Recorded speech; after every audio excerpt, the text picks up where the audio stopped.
อนนี้เขาบ่ได้เขาต้องทำล้วนครับ นี่ครับ เอาผู้ใด ตัวนั้นมันหลากไปเลยครับ เป็นไทยมากอง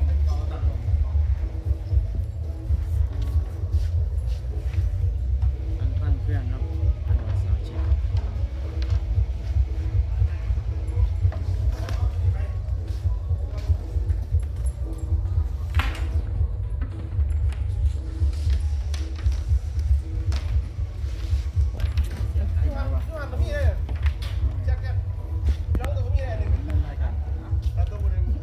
บอสสตูดิโอนะครับตอนนี้นครพนมนะครับงานไหลเรือไฟหลอกบุญประจำปี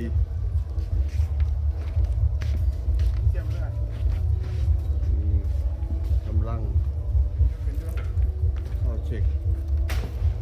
ลำเพลินวัสกรไหลเรือไฟนครพนมขอบพรรษาพี่น้องวันนี้พบ สวัสดียอดเนาะพี่มีครับมือกีตาร์นี่ พบด้วยสัมผัสนะครับผม นะครับได้เครื่องกับวันนี้ อันนี้คือพบกับแช็คคุณพร FD FX ครับอย่างให้หลังตู้ยังตู้มาเซล มาเซล มือกีตาร์พุดเดิ้ลครับ อันนั้นหมาอะไรนั่นนี่เป็นหมาเลย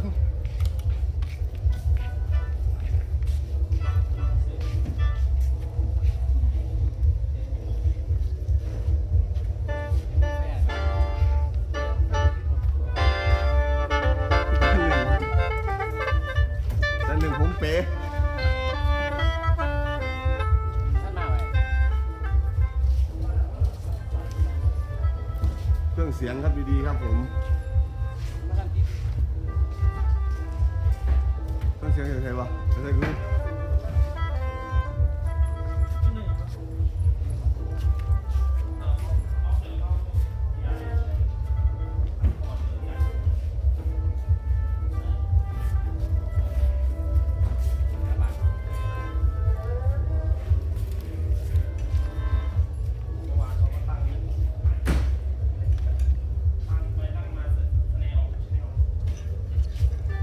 ปิดแล้ว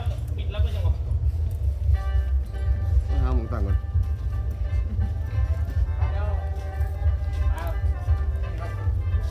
ตู้ เหมือนมอโต้สิ ก็จริงงอย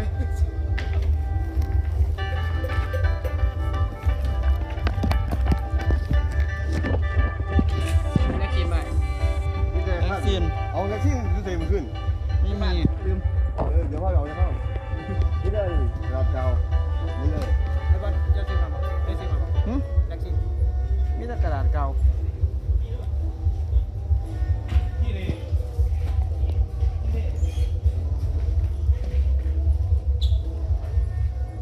มันสิวินจังหน่อยครับโอ้ยมันบ่เห็นว่ะ มันย้อนเสียงไหม บอลบ่มีขาตั้งเอาขวดหาแนวมาห้องนี่ ไม่ใช่ไม่เรื่องไหน มันงามว่าเห็นบ่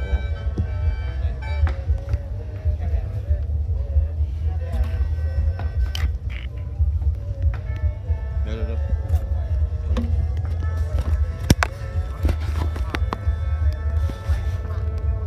จับเลยครับได้แล้วครับ พูดไอเดียว่าตัว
ครับตอนนี้เรากำลัง เซ่ก็เบิ่งคนชมอยู่เลย เข้าเช็ค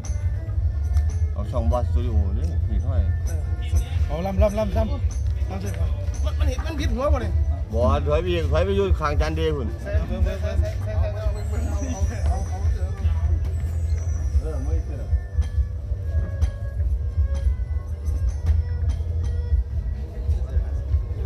สวัสดีครับพี่น้องโยมวันเกิดวันใจเย็นนะพี่น้องพ่อจะเรียนก็สบายครับ ฟังแท้ครับพี่น้องฟังลำครับ ขึ้นมาวัน ดูนี่มาเพื่อเฮ็ดกู พวกคุณเป็นถอดแล้วก็ต้องถอด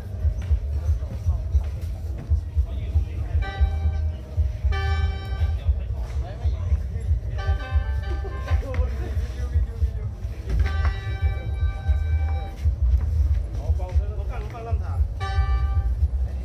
รับหน้าไหนทั้งสั่น ต้องสั่งเลยครับพี่น้อง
ครับผมตอนนี้ทุกตำแหน่งกำลัง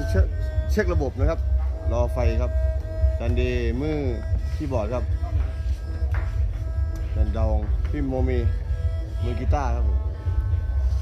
พันเช็คครับผมเปอร์คัชชั่นครับผมมาแล้วเตรียมวงครับฮีทอยสินเอาคือว่าสินดิภายใต้ฮีทอยแบนด์กองก็ต้องครับผมขอบคุณเครื่องเสียงดีจากเฮียเป้านะครับ กินข้าวกันได้ไปใส่กินข้าวยิ้มเลย ลาเต้นครับมือกีตาร์โซโล่ สวัสดีครับสวัสดีทุกคนครับ กันหนึ่งมือเบสสุดหล่อ ทีนี้ สาวเอนจิเนียร์ครับเสียบอส เท่าไหร่อยู่ เห็นไหมครับวันนี้ระบบเครื่องเสียงรอสัญญาณตอนนี้เราเช็คระบบรอไฟครับ พื้นที่กว้างขวางครับรับ ทุกคนเบิ่งหมดเลย บอลูมันเป็นอันนี้อย่างวะเป็นไงวะโอ้นี่เดียวโอ้พี่เมย์งานเริ่มกี่ทุ่มครับงานเริ่มตั้งแต่ประมาณ2 ทุ่มนะครับมีวงเปิดก่อนแล้วพวกผมเล่นประมาณ4 ทุ่มครึ่งถึงเที่ยงคืนของหมวกพวกลำเพลินวงศกรครับผมวันนี้จะจ่ายฟาดบึ้มครับไล่รัวๆครับไล่รัวๆวันนี้มีเสื้อเต็มมาแจกนะครับแฟนคลับนะครับหน้าเวทีรอรับเสื้อได้เลยนะครับ เสื้อพี่เมย์นะครับวันนี้ตัวนี้เลยนะครับเราจะแจกถอดเล่นสดๆแจกเลยนะครับแจกเลยมีปลาต้องครับผมสุดหล่อ ขอกระเป๋า เขาอะไรขอพินบ่ ขอห้อง อ๋อปีกเอาปีก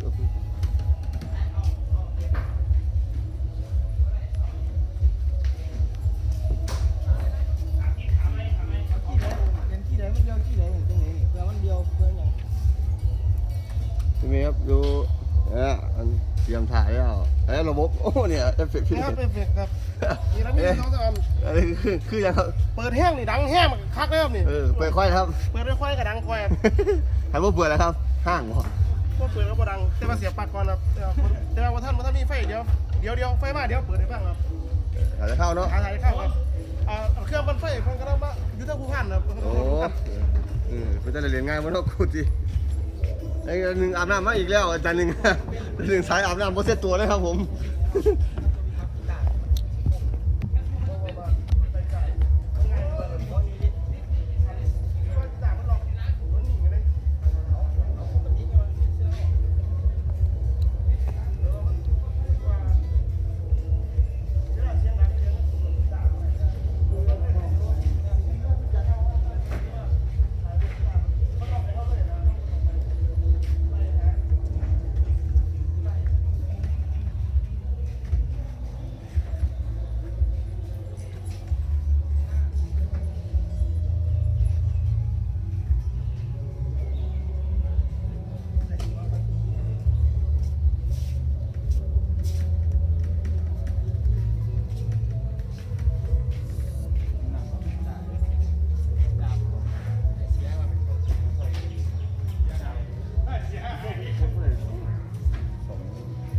เป็นน้ำหนักจ้อ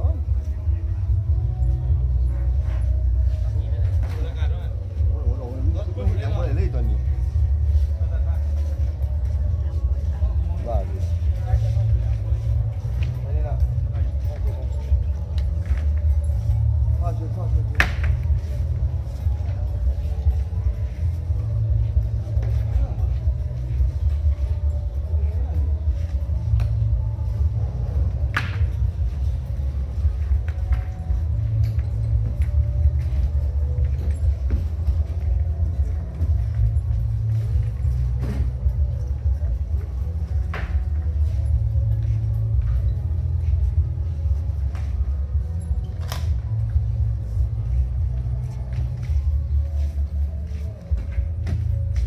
เก็บเอาออกใครเนาะ แค่ผู้ใดเนี่ย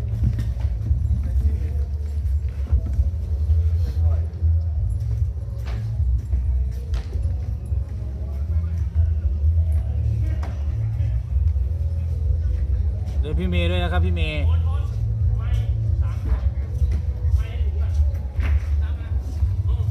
ตั้งเอาไว้แล้วเหรอบ อสซาวด์สตูดิโอ เดี๋ยวนี้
กี่ทุ่มอ๋อนี่เด้บอกไปเลยนี่แสดง4 ทุ่มครึ่งเด้ฮอดเที่ยงคืนนี่มาเลยครับเด้อมาเด้อมาเบิ่งไอ้เมย์นี่เด้อบ่ได้เห็นง่ายๆนี่ บ่เห็นในสมัยสมัยนี้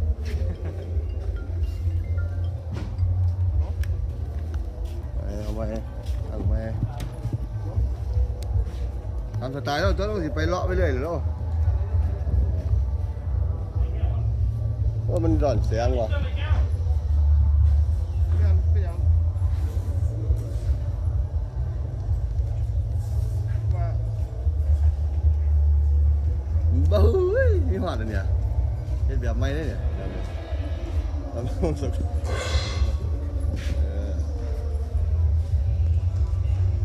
ใส่ได้บ่ใส่ได้ไหมนี่ตัวหน่อยใช่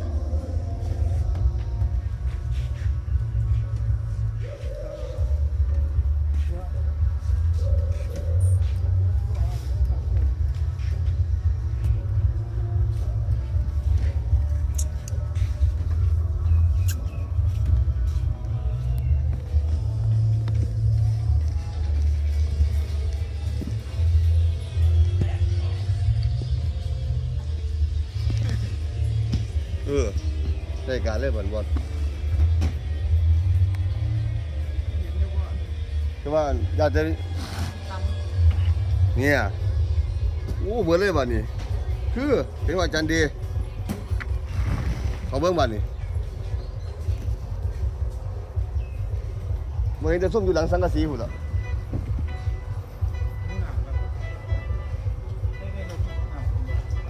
โอ้คนเพี้ยนเชื่อปะเชื่อปะมันนี่เต็มใบเลยมันสั่นมันนี่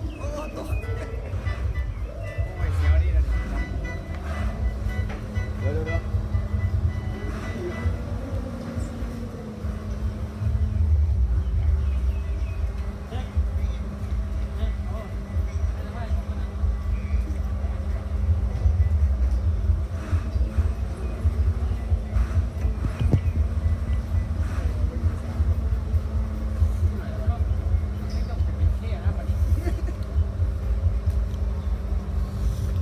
ว้าย เอาดีๆได้เอาดีๆได้30,000เมตรครับ ไอแพดนี่บ่โอ้ยว่าอยู่ว่ะ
สัตว์อ๋อเดี๋ยวโอ้ตั้งข้างหลังมีเด็กหรอเฮ้ย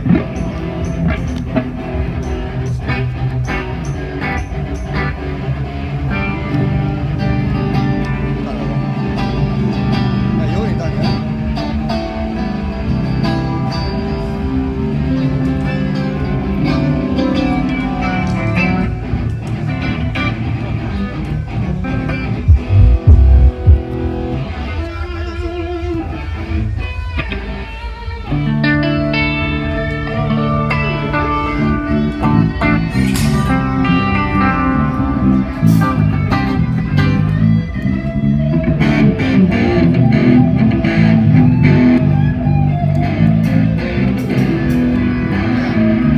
ไอ้โว้ย 「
มาดูการสาธิตการ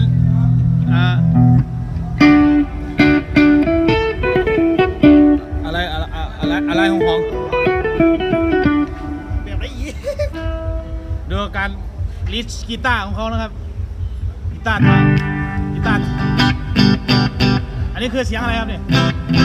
อันนี้ก็เป็นมาเสียงซื่อ แล้วเอาเสียงคีนครับเสียงคีน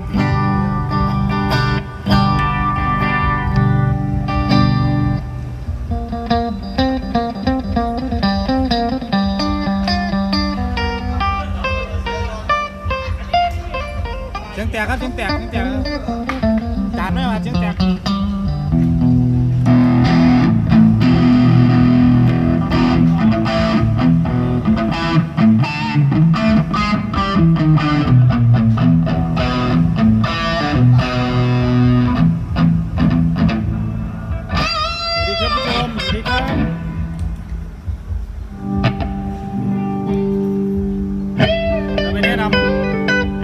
คนแรกครับคงจำกันได้นะครับเป็นมีลำคาญนะครับ154 ล้าน